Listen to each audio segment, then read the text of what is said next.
Should you be chipping the golf ball with a hybrid club? Interesting question. And if you watch enough golf on the TV, you'll understand that yes, some of the world's best players do chip the ball with a hybrid club.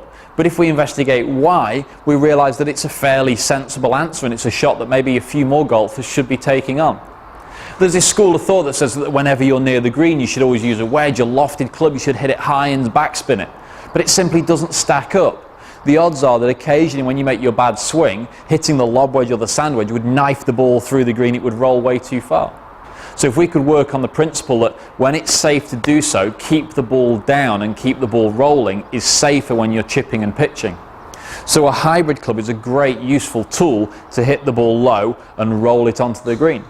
And we can particularly play this shot in a really nice way. It's almost like an adapted putting stroke. So I've got my Thomas Golf 5 hybrid here. I'm going to stand to the golf ball nicely. I'm not going to stand like I'm hitting a normal hybrid shot. I simply don't need the power. I've just got a little 10-yarder. It needs to jump over a yard of fringe and roll up onto the green. So I stand with my feet nice and close together. I have the ball nicely in the centre of my stance, and I grip down at the base of the golf club. That makes the club feel shorter. Now, because I'm gripping down on the golf club, I'm actually going to get a little bit nearer to it as well, and you'll appreciate how the club almost stands up. The lie angle of the golf club here is much more vertical, not so flat like a normal shot. I've stood it up a little bit, and that now looks a bit reminiscent of a putter. And my grip could adapt a little bit, so I might go to an overlapping putting grip, my normal putting grip. I might get nearer to the golf ball, have my hands quite high, and now have a rocking back and through action. So I'm not making an around and releasing action like a proper golf shot. I'm standing quite tall to it, just nudging it back and through. And if I hit one down the camera lens here, you'll see how it's very much a putting stance and a putting stroke.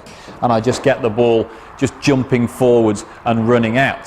Now that was such a good shot, I actually hit the tripod the camera was standing on, so I apologise if the camera moved there. You'll see this from the front on view. I grip down, I stand narrow, my fingers point down the shaft, and I make my little putting stroke back and through, just nudging it forwards.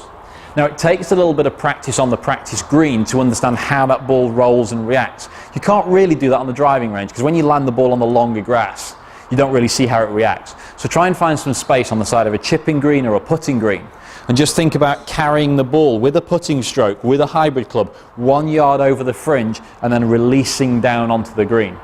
So practice chipping with your hybrid clubs from around the green with a putting stroke, and see if that helps you get the ball up and down more regularly.